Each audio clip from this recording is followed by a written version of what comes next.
Hace 65 millones de años, los dinosaurios dominaban la Tierra. Durante más de 150 millones de años habían obligado a los mamíferos, nuestra familia, a esconderse para sobrevivir. Pero un día, un suceso puso fin a su reinado de forma brutal.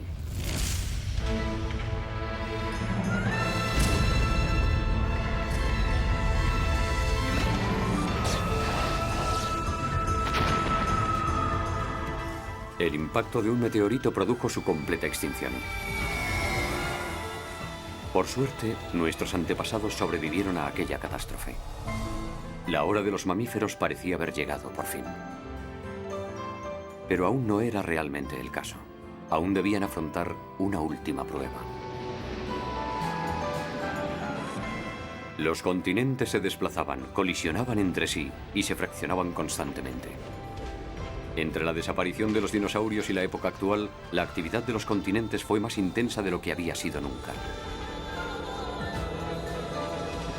Y cada ruptura continental acarreó importantes transformaciones del clima que afectaron ostensiblemente la vida sobre la Tierra.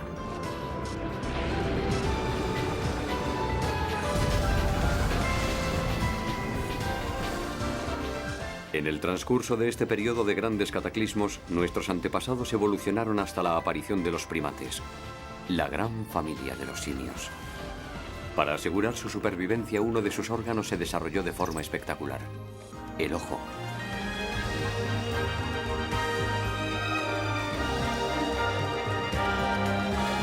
Su nueva agudeza les permitía una percepción de los objetos en 3 dimensiones, un factor determinante para superar los terribles cambios climáticos.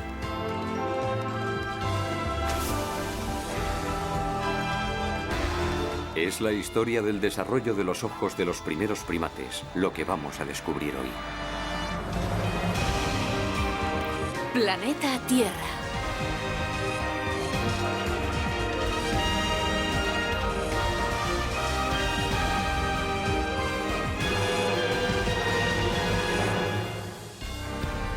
Evolucionar para sobrevivir.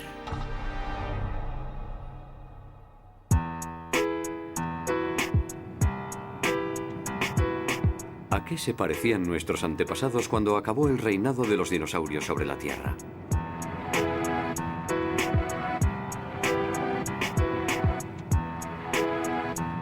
Un fósil encontrado en Wyoming, Estados Unidos, nos permite imaginarlo. Data de 9 millones de años después de la extinción de los dinosaurios.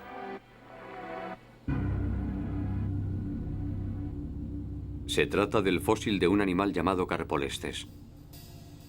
Medía tan solo 15 centímetros de altura. Se cree que es el antepasado de la gran familia de los primates.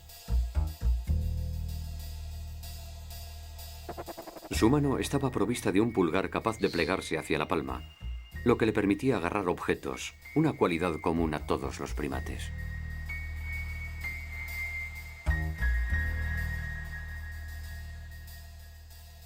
Un análisis detallado de este fósil permitió reconstruir su forma de vida.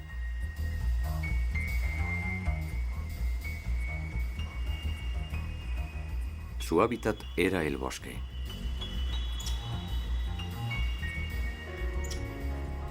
Era un animal exclusivamente nocturno. Se deslizaba entre las ramas de los árboles para escapar de sus predadores. Se alimentaba de frutos. Sus ojos eran tan grandes que le permitían ver incluso en la oscuridad.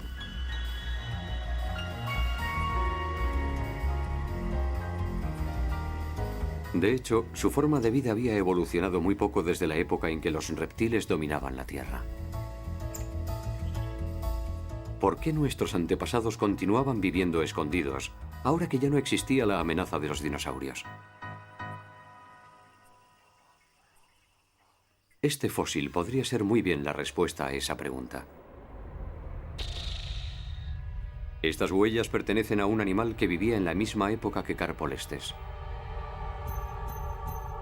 Miden más de 30 centímetros, unas 10 veces más que las de nuestro antepasado.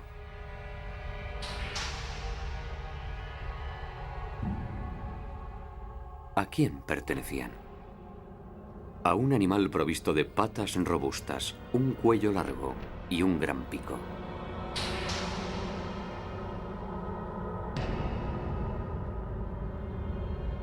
Un pájaro de una talla excepcional, llamado diatrima. Tenía una altura aproximada de 2 metros. Era uno de los animales más grandes de aquella época. Tras la extinción de los dinosaurios, ocupó enseguida una posición dominante en el ecosistema.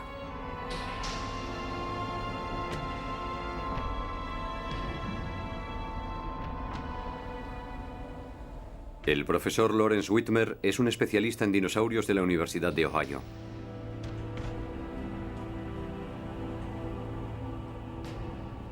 Ha consagrado sus 15 últimos años al estudio de diatrima. Y está especialmente interesado en su enorme cráneo.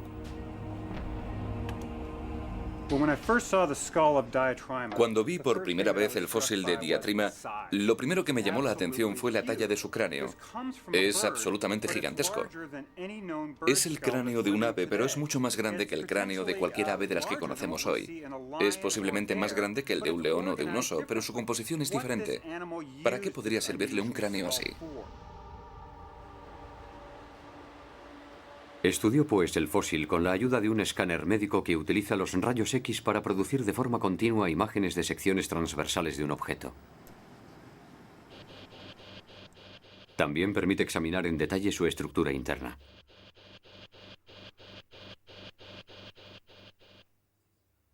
Estas imágenes han permitido al profesor Whitmer identificar las vastas cavidades que hay en el interior del cráneo. Contenían músculos que accionaban el pico.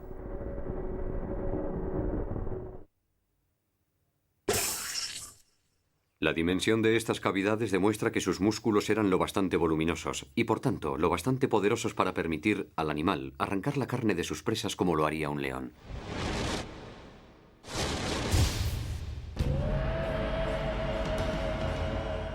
Diatrima era un carnívoro temible.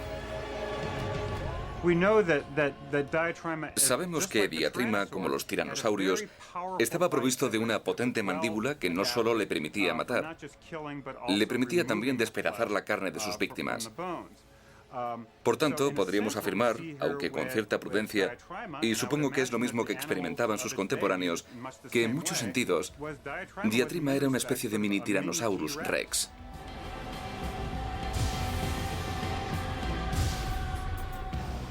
El profesor Whitmer pudo reconstruir la forma de vida de diatrima. Vivía en los bosques y en las llanuras. Su tamaño no le permitía volar y se desplazaba exclusivamente por el suelo. Su velocidad debía ser la misma que la de un hombre en carrera. Era un predador temible.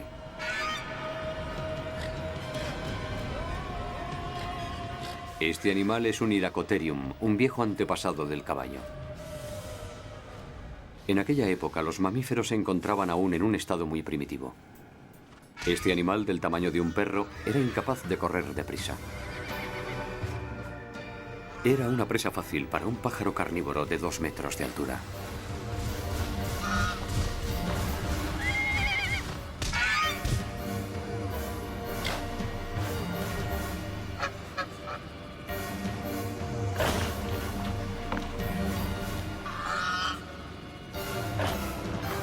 Diatrima apareció después de la extinción de los dinosaurios y enseguida se convirtió en el nuevo rey de los continentes. Era para escapar de él el motivo por el que nuestros antepasados, los carpolestes, se escondían en los árboles.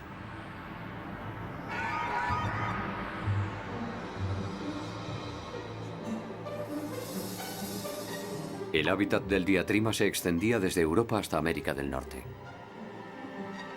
Por otra parte, sabemos también que en aquella época otros pájaros gigantescos prosperaban en los diferentes continentes. Después de los dinosaurios, fueron estos pájaros gigantes quienes dominaron el mundo. Excepto en un continente, Asia.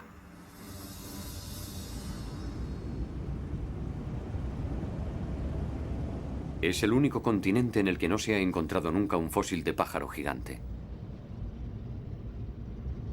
Parece que estas especies no se desarrollaron allí, y tampoco migraron allí desde otros continentes.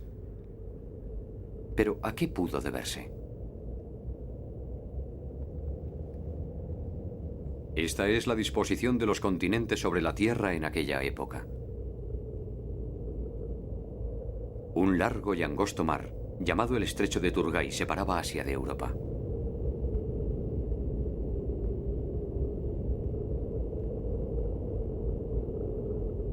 En el otro extremo del continente, Asia estaba unida a América del Norte por una franja de tierra.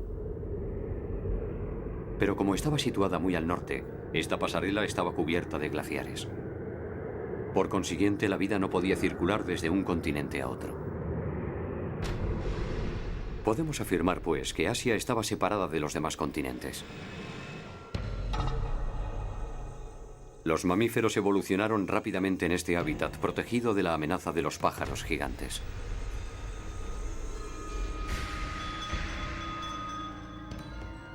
Entre ellos apareció un mamífero temible, el hienodonte. Sus fósiles nos revelan el secreto de su fuerza, y en particular los fósiles de las articulaciones de sus patas.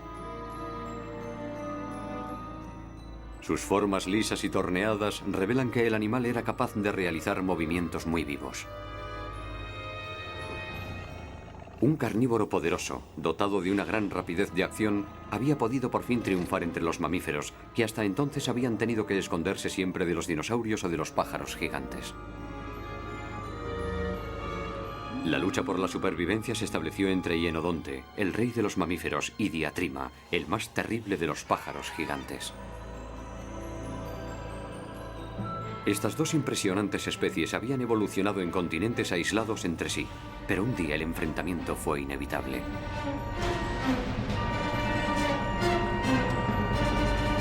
Diez millones de años después de la extinción de los dinosaurios, la Tierra entró repentinamente en una fase de recalentamiento global.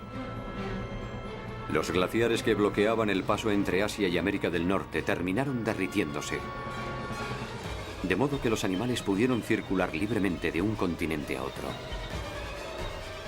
Los hienodontes entraron en el territorio de los diatrimas.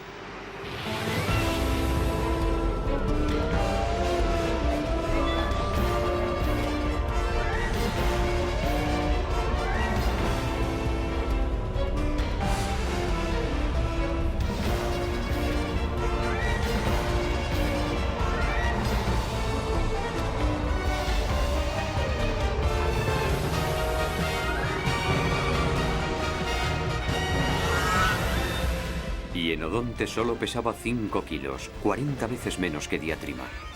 Pero poseía unos afilados colmillos, alcanzaba una gran velocidad y ya practicaba la caza en grupo. Pese a la gran superioridad de su tamaño, Diatrima era excesivamente lento para escapar a los ataques de sus adversarios.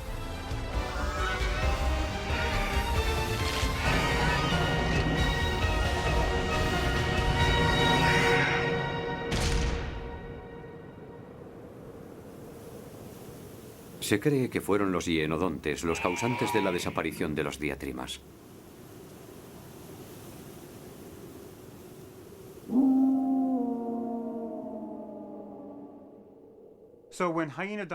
La migración de los hienodontes hacia el oeste y su entrada en América del Norte y en Europa fue la señal de un gran cambio. En cierto sentido, los mamíferos habían estado entre paréntesis durante la era de los dinosaurios, pero incluso después de su extinción, tuvieron que pasar 15 o tal vez 20 millones de años para que pudiese hablarse del principio de la auténtica era de los mamíferos.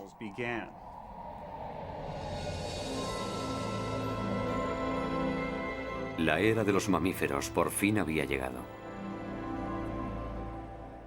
Sin embargo, nuestros antepasados, los primates, seguían viviendo en la sombra.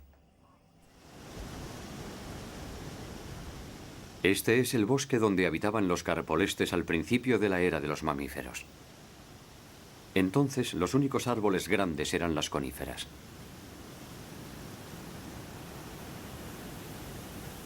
También había árboles de hoja ancha entre los bosques de coníferas, pero eran mucho más pequeños, aunque eran los que producían fruto. Como Carpoleste se alimentaba de frutos, vivía en aquellos raquíticos arbolitos.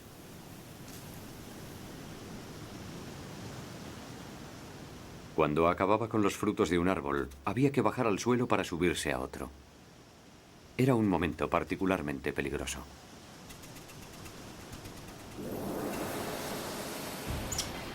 En el suelo, numerosos mamíferos carnívoros como los hienodontes habían reemplazado a los diatrimas.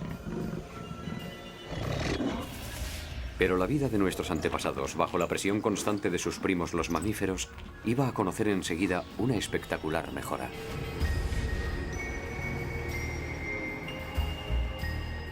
Fue un acontecimiento acaecido en Groenlandia lo que iba a provocar aquel cambio.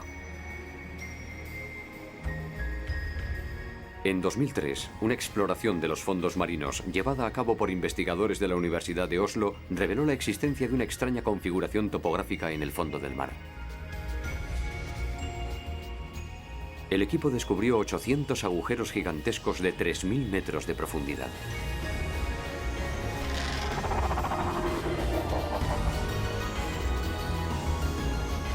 Un examen más detallado ha demostrado que se formaron hace 55 millones de años. Por tanto, se dedujo que los había causado un cataclismo que se había producido en el fondo del mar.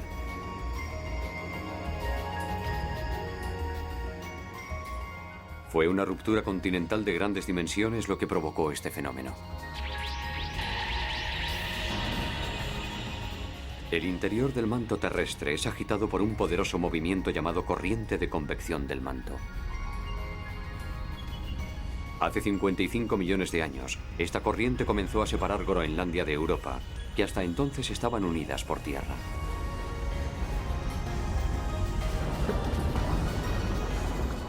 La lava emergió de las profundidades y se infiltró en las capas sedimentarias. En el interior de los sedimentos había una cantidad gigantesca de hidrato de metano congelado.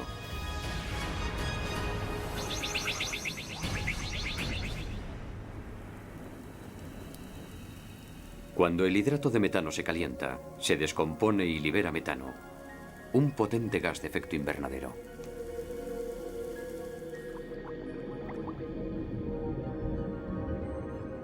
Cuando las cantidades de hidrato de metano enterradas fueron expuestas al calor del magma, empezaron a fundirse a un ritmo excepcional.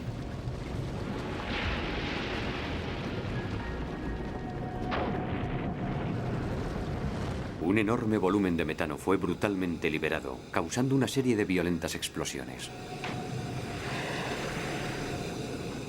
El gas a presión perforó la corteza terrestre por múltiples sitios y se escapó por sus aberturas.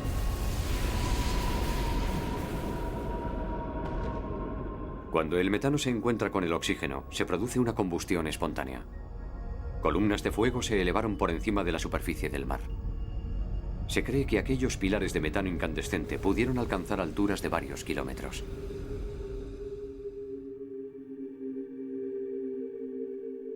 La penetración en la atmósfera de una cantidad tan ingente de metano provocó un recalentamiento de entre 10 y 20 grados de temperatura en el planeta.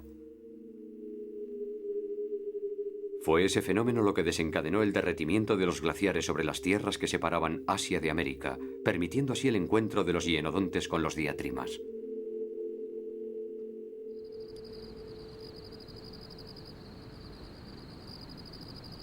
Aquel recalentamiento global continuó durante más de 5 millones de años y modificó radicalmente el entorno terrestre.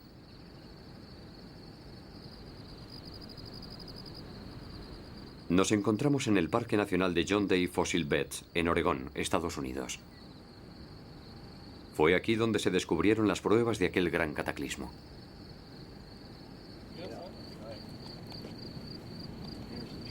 El profesor Robert Sussman de la Universidad Washington de San Luis ha descubierto un particular fósil en la pared de una de las montañas de este parque. Parece una gran columna de piedra incrustada en el acantilado. Pero en realidad se trata de un árbol de hoja ancha fosilizado. Se trata de un katsura que vivía aquí hace 44 millones de años. Medía cerca de 25 metros de altura y poseía un gran ramaje.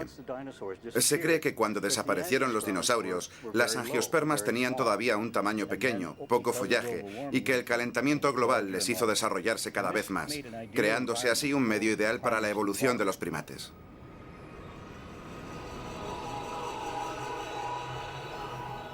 Durante este periodo particularmente caliente, los raquíticos y desparramados árboles de hoja ancha, de cuyos frutos se alimentaban nuestros antepasados, se volvieron de pronto enormes.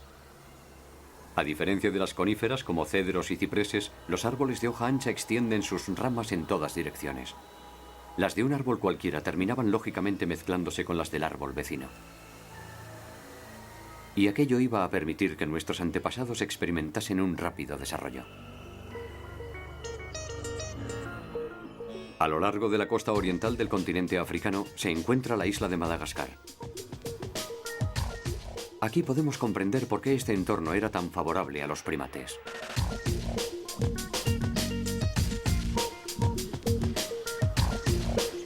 Esta isla tropical está cubierta de bosques de árboles de hoja ancha, en los que aún se puede contemplar la forma de vida de los antiguos primates.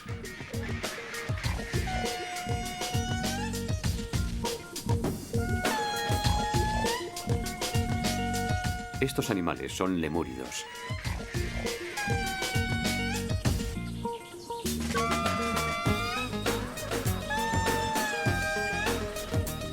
Son los primeros que fueron capaces de saltar de rama en rama para buscar alimento.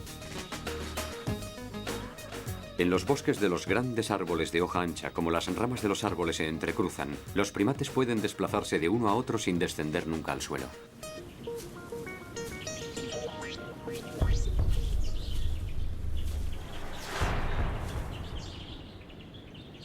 Este universo de ramas altas que se entrecruzan forma un toldo.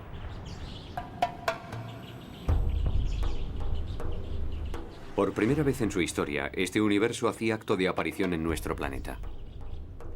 Para los primates era un verdadero paraíso en la Tierra.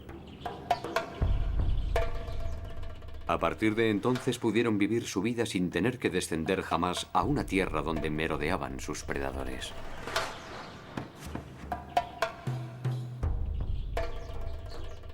Podían aprovecharse de los recursos disponibles, esencialmente hojas y frutos.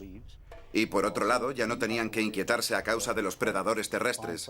Podían dormir y vivir exclusivamente en los árboles. Era un entorno completamente nuevo para ellos. Esta nueva vida sobre el toldo arbóreo conllevó una evolución importante de las capacidades físicas de nuestros antepasados. Hace 56 millones de años, Carpolestes vivía en los pequeños árboles de hoja ancha. Este simio se llama Sosonius. Habitó en el toldo de los bosques 5 millones de años después de la desaparición de Carpolestes. Fíjense bien en sus ojos.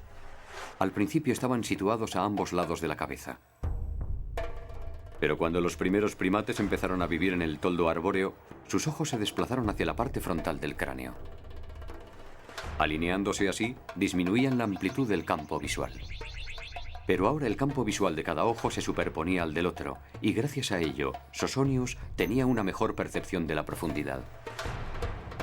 Podía percibir los objetos en 3 dimensiones. Esta capacidad se llama visión estereoscópica. Sosonius podía ahora evaluar con precisión la distancia que separaba a 2 árboles y saltar así fácilmente de rama en rama.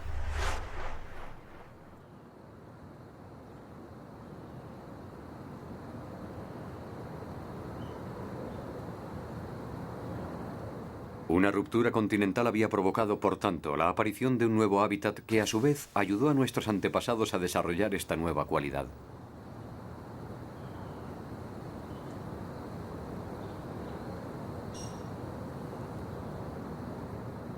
La fase de recalentamiento global continuó, y los bosques de árboles de hoja ancha se expandieron, alcanzando cada vez mayores latitudes.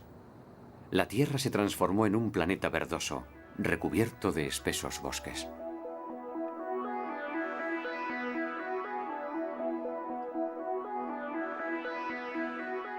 El toldo arbóreo se extendía por encima de todas las tierras, y en aquel santuario nuestros antepasados no volvieron a ser nunca pobres criaturas indefensas. Se multiplicaron como no lo habían hecho nunca a lo largo de su historia. Pero aquellos tiempos felices no iban a durar eternamente. La deriva de los continentes que les había proporcionado aquel territorio iba a producir una nueva catástrofe, privándoles de una gran parte de aquel Edén. Esta vez el acontecimiento tuvo lugar en la Antártida. Este continente, hoy cubierto de hielo, está situado en el extremo sur del planeta. En la actualidad, la temperatura media de la Antártida es de 10 grados bajo cero. Glaciares de 2 kilómetros de espesor cubren la totalidad del continente. Fue la separación de dos masas continentales lo que produjo aquella situación. Hace 55 millones de años, Europa y Groenlandia se separaron, y aquel acontecimiento provocó una fase de recalentamiento global.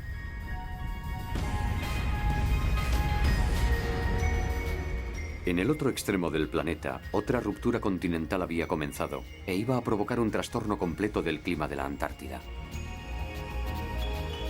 La Antártida, Australia y América del Sur estaban unidas por franjas de tierra. El clima de la Antártida era suave y vastos bosques subtropicales se extendían sobre su superficie. La suavidad de su clima se debía a las corrientes oceánicas calientes procedentes del Ecuador que bañaban sus costas. Pero América del Sur y Australia comenzaron a desplazarse hacia el norte. La Antártida se encontró aislada en medio del océano.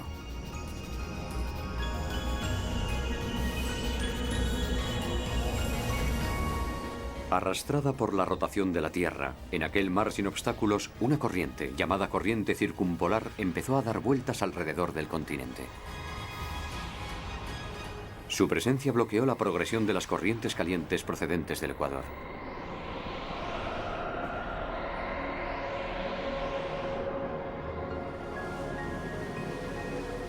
Fue eso lo que transformó la Antártida en un continente de hielo, que a su vez iba a enfriar la totalidad del planeta.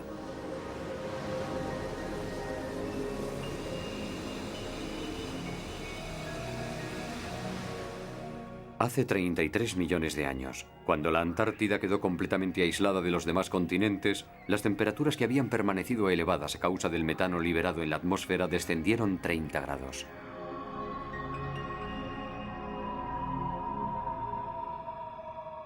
El enfriamiento produjo un rápido declive de los grandes bosques de árboles de hoja ancha que cubrían el globo.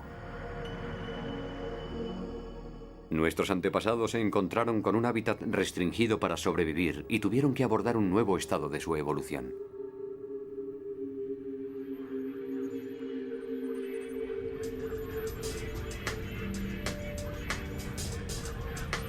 Nos encontramos en el desierto del Sáhara, en el oeste de Egipto.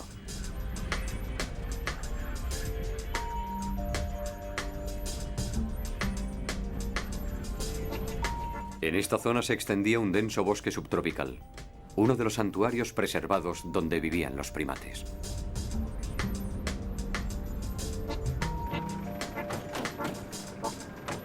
El profesor Yusuri Atiyah, del Museo Geológico de Egipto, excava desde hace 20 años en el Sáhara en busca de fósiles de primates.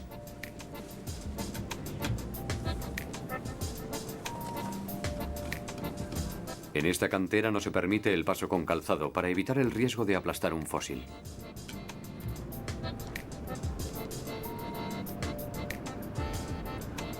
El trabajo se realiza con pincel y exige una gran concentración localizar las tenues marcas que anuncian la presencia de fósiles.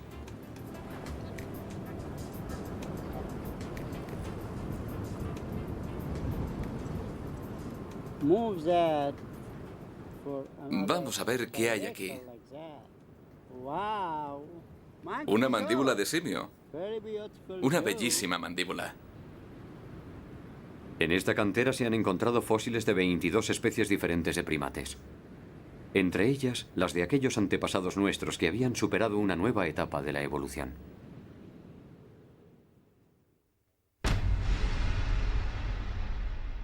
Este cráneo se descubrió en 1992. Pertenece a una especie completamente nueva de primate que se ha bautizado como Catopithecus. Aquí podemos contemplar de nuevo los ojos que diferencian a Catopithecus de las especies más antiguas de primates.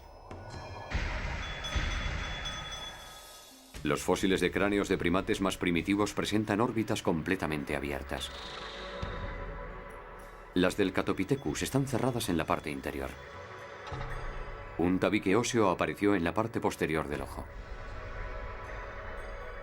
Este hueso se llama septum postorbital.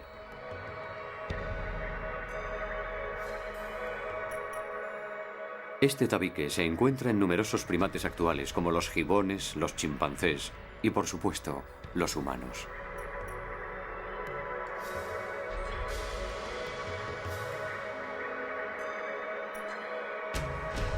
¿Qué mejora podía aportar este cambio morfológico de la órbita?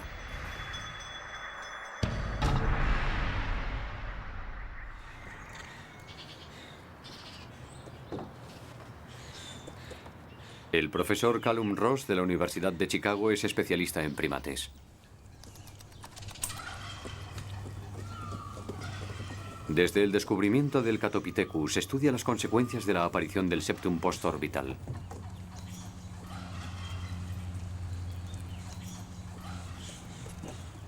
El septum postorbital evolucionó debido a una modificación original del ojo, y examinando minuciosamente el interior del ojo podemos comprobar el motivo de esa evolución. Una de las especies contemporáneas de primates le ayudó a desarrollar su teoría. Estos macacos de cola larga viven en Asia. Tienen septum postorbital. En cambio, estos gálagos de África carecen de él. Pertenecen a una especie más primitiva de simios. El profesor Ross ha comparado las retinas de estas dos especies. La diferencia entre estas dos imágenes fue lo que le puso sobre la pista. Esta pequeña mancha negra que encontramos solamente en la retina del macaco se llama fóvea. Si aumentamos la mancha, comprobamos que está formada por numerosos puntos pequeños. Son células fotorreceptoras, lo que significa que detectan la luz. La fóvea es la parte de la retina donde se concentran las células llamadas también conos fotorreceptores. La retina de los simios que no poseen septum postorbital tiene muchas menos células de ese tipo y están distribuidas por toda la superficie. En el Catopithecus son mucho más numerosas y en su mayor parte están concentradas en un solo lugar, la fóvea.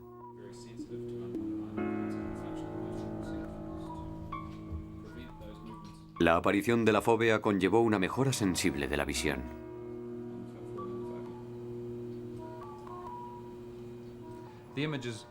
La imagen es menos nítida que esta. Lo que ellos ven en realidad es más borroso. No perciben tan bien como nosotros los detalles. En cambio, en el caso de un animal provisto de fóvea, podemos comprobar que es la periferia del campo visual lo que aparece borroso. Lo que nosotros vemos es una proyección sobre la retina del objeto contemplado a través de la lente del ojo.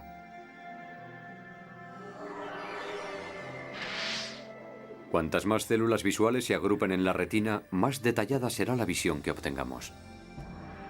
Ese es el motivo por el cual una imagen proyectada sobre la fóvea es especialmente nítida. Pero incluso estando provistos de fóvea, si los ojos no son perfectamente estables, la imagen obtenida continúa siendo borrosa.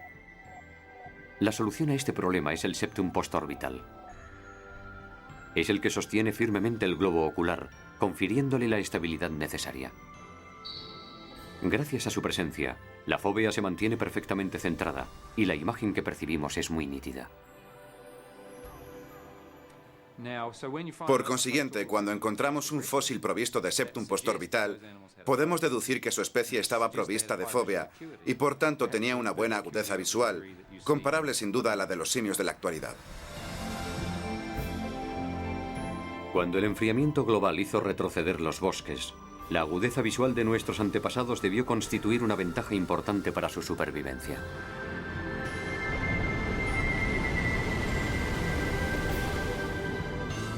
Menos bosques significaba también menos frutos. La disminución de los recursos tuvo que provocar sin duda una competencia descarnada.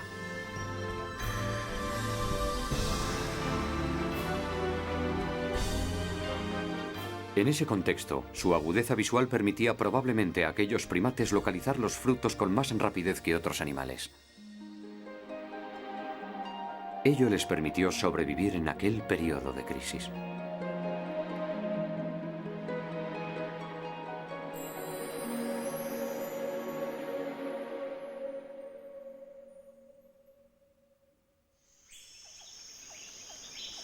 El Catopithecus estaba provisto de septa postorbitales y es probable que poseyese ya fóvea. Pero su visión era aún susceptible de mejorar. Esta es una simulación de lo que debía ver. Ni el verdor de los árboles, ni flores multicolores. La imagen parece tener un solo color. Y es porque la visión cromática del Catopithecus, es decir, su capacidad para percibir los colores, era diferente a la nuestra. Existen diferentes tipos de células fotorreceptoras. Cada categoría es sensible a una o a varias longitudes de ondas luminosas concretas. El Catopithecus solo disponía de dos clases de este tipo de células, las que reaccionan al verde y al azul. Por tanto, solo percibía dos colores. Esto se denomina visión dicromática. La mayor parte de los primates actuales disponen además de células sensibles al color rojo. Su visión, llamada tricromática, les permite percibir tres colores. Los descendientes del Catopithecus que vivían en África fueron los primeros que desarrollaron las células de la visión tricromática.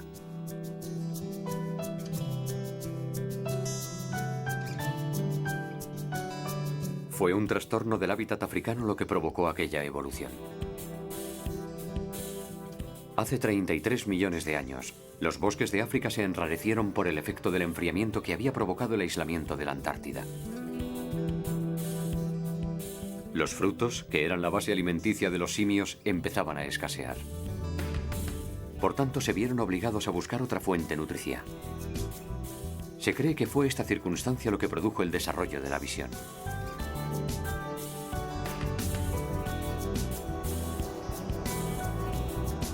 El profesor Nathaniel Dominy de la Universidad de Chicago hace mucho tiempo que observó que la ausencia de frutos obligó a los primates a alimentarse de las hojas de los árboles. Y asocia este comportamiento al desarrollo de la visión cromática. El análisis del color de las plantas que comen los primates le ha hecho afianzarse en esta idea.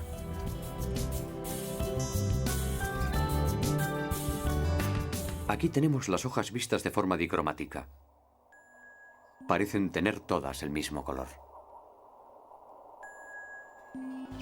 Cuando pasamos a la visión tricromática, distinguimos inmediatamente las hojas rojas de las otras. Estas hojas rojas son brotes jóvenes que aún no han llegado a madurar. En muchas especies tropicales, las hojas jóvenes son rojas. Al estar sus fibras menos desarrolladas y menos cargadas de sustancias venenosas, son mucho más fáciles de ingerir que las hojas adultas.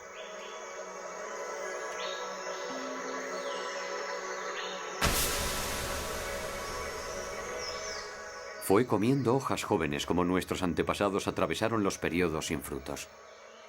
Y fue su visión tricromática recién adquirida lo que les permitió seleccionarlos.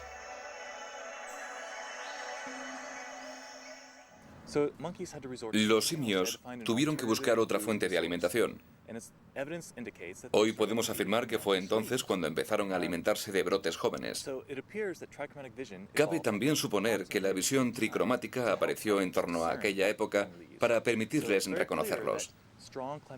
Resulta pues bastante obvio que los grandes cambios climáticos obligaron a los primates a desarrollar nuevas aptitudes para poder afrontar los cambios del entorno.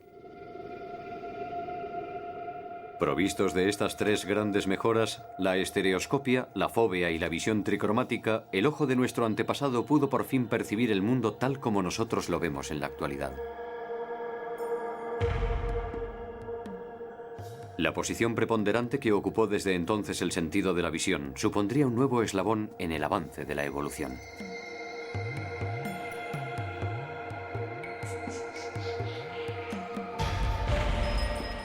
Aquellos primates, provistos de una visión desarrollada, aparecieron en el este de África. Hoy podemos encontrar sus descendientes en los 4 puntos cardinales del planeta. Entre ellos destacan los gorilas, los chimpancés y los monos narigudos, que pertenecen a un subgrupo de primates llamados antropoides.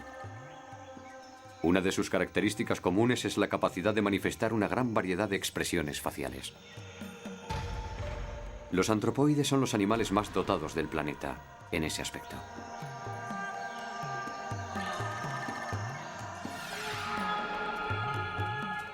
Es la estructura de sus músculos faciales lo que les confiere esa particular aptitud. Estos músculos, que cubren la parte anterior del cráneo, son los que permiten cambiar la expresión del rostro. Los perros no tienen músculos faciales desarrollados. Los antropoides, en cambio, están provistos de una gran variedad de este tipo de músculos. La movilidad y la independencia de sus diferentes partes explica la riqueza de las expresiones que pueden ejecutar.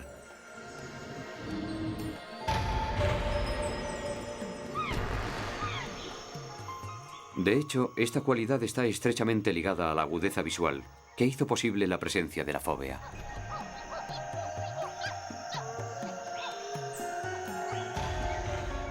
Los simios primitivos no disponían de una visión que les permitiese distinguir los sutiles cambios de una expresión facial. Los antropoides estaban perfectamente provistos de ella para poder diferenciarlos. En el momento que nuestros antepasados pasaron de un estado a otro, comenzaron a desarrollar un amplio abanico de expresiones faciales. Esta capacidad supuso un gran paso hacia adelante, una ventaja que sería determinante para el transcurso de su evolución.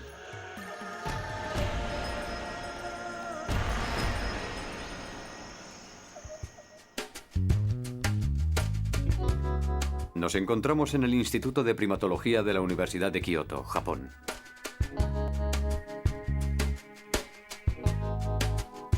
Los profesores Shō Kanazawa y Akihiro Izumi estudian la función de las expresiones faciales en los primates.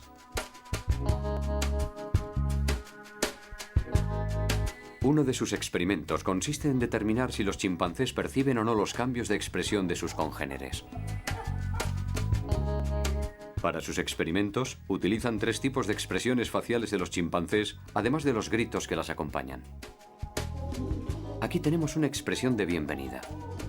La boca abierta y los labios hacia adelante, acompañada del sonido O.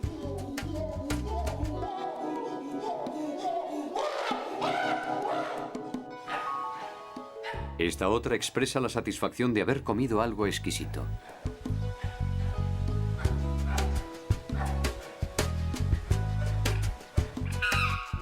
Y esta expresa miedo.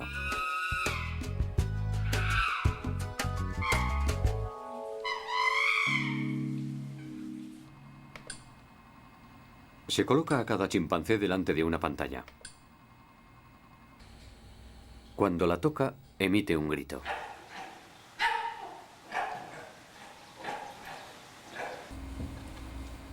Ahora vamos a mostrar en pantalla 2 expresiones diferentes. Cuando el chimpancé toca la imagen que corresponde al grito que ha oído, un pitido señala que la respuesta es buena.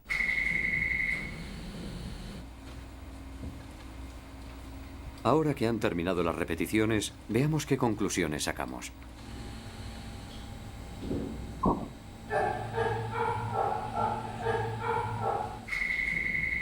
Una respuesta acertada.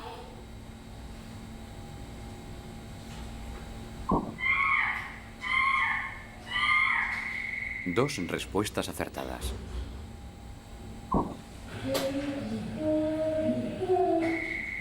Tres respuestas acertadas. Este chimpancé ha conseguido más de un 90% de respuestas exactas. Los chimpancés son capaces de leer la alegría o la cólera en las expresiones de sus congéneres. Por tanto, pueden comprender su estado de ánimo, mirando sencillamente a su rostro. Esta capacidad de reproducir y de reconocer un gran abanico de expresiones permite a los antropoides establecer diferentes tipos de comunicación en el seno de un grupo. Estos 2 chimpancés se enzarzan entre sí, pero no están peleándose. Sus bocas están ampliamente abiertas. Sonríen. Esta expresión les permite reafirmar que están jugando.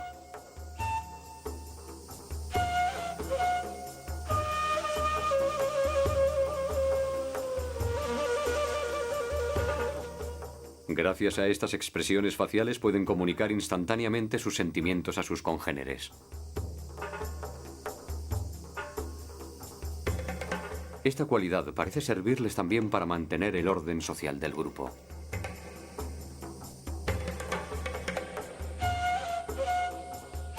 Este gran chimpancé es el macho dominante.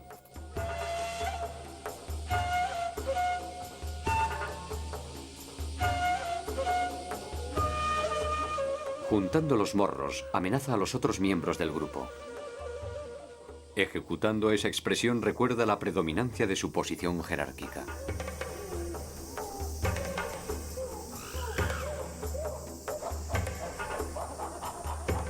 Este chimpancé, que se aproxima enseñando toda su dentadura, da a entender que no tiene ninguna intención agresiva. Es su forma de mostrar sumisión al jefe. A esto lo denominamos una expresión de subordinación. Su agudeza visual permite también a los chimpancés no solo identificar a cada miembro del grupo, sino reconocer la posición de cada uno en la jerarquía y los lazos que existen entre los diferentes miembros. La comunicación, gracias a las expresiones faciales, ha permitido a los antropoides crear sociedades ordenadas y desarrollar relaciones de colaboración.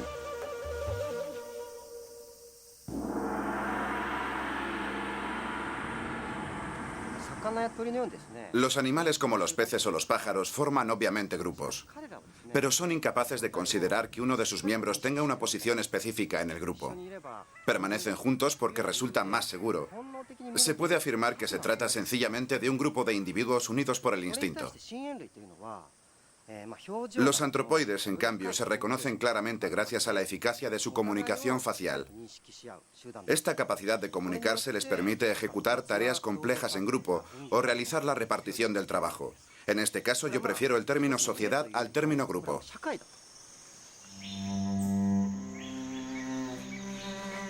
Se sabe que los chimpancés ayudan a las madres del grupo a ocuparse de sus pequeños. Puesto que la presencia de los pequeños estorba a la madre a la hora de buscar alimento, los otros miembros del grupo se ocupan de ellos por turnos.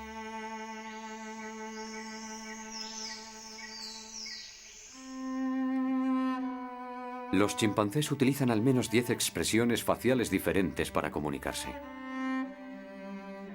Se cree que esta comunicación establece entre ellos un vínculo muy poderoso. Gracias a esta extraordinaria herramienta pueden ayudarse mutuamente o reclamar la obediencia de otros miembros.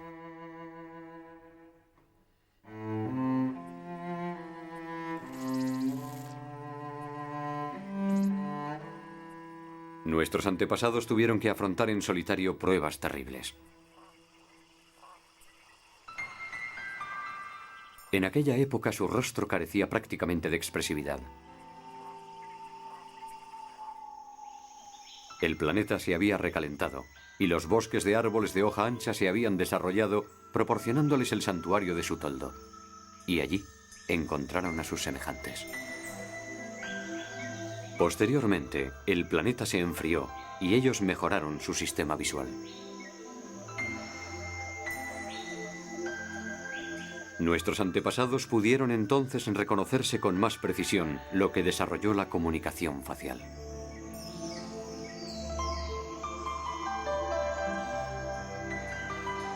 Así fue como nació un nuevo sentimiento de pertenencia al grupo.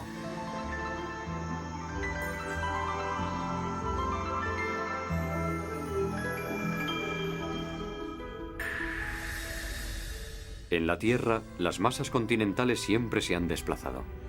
Colisionaron entre sí para formar grandes continentes y se fraccionaron, dando lugar así a conjuntos más pequeños, obligando cada vez a nuestros antepasados a afrontar nuevos desafíos. Pero sobrevivieron a aquellas crisis sucesivas, adquiriendo así una posición de fuerza respecto a sus semejantes. Esa posición les proporcionó en adelante una mayor eficacia. Permanecieron juntos para defenderse de los predadores y para buscar alimento. Ya eran lo bastante fuertes colectivamente como para poder abandonar los bosques que les habían protegido y aventurarse en busca de nuevos territorios, las praderas y las sabanas.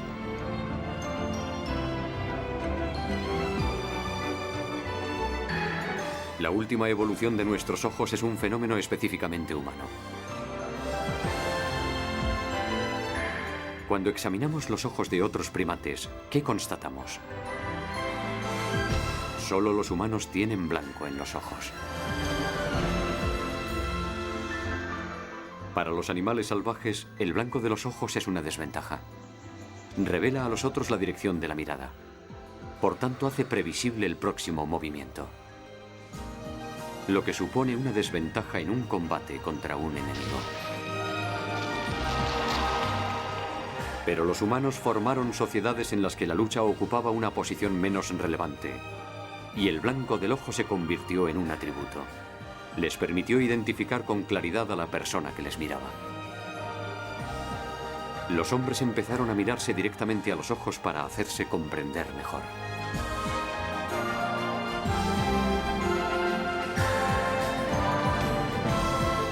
El blanco del ojo podría ser el símbolo de las sociedades humanas.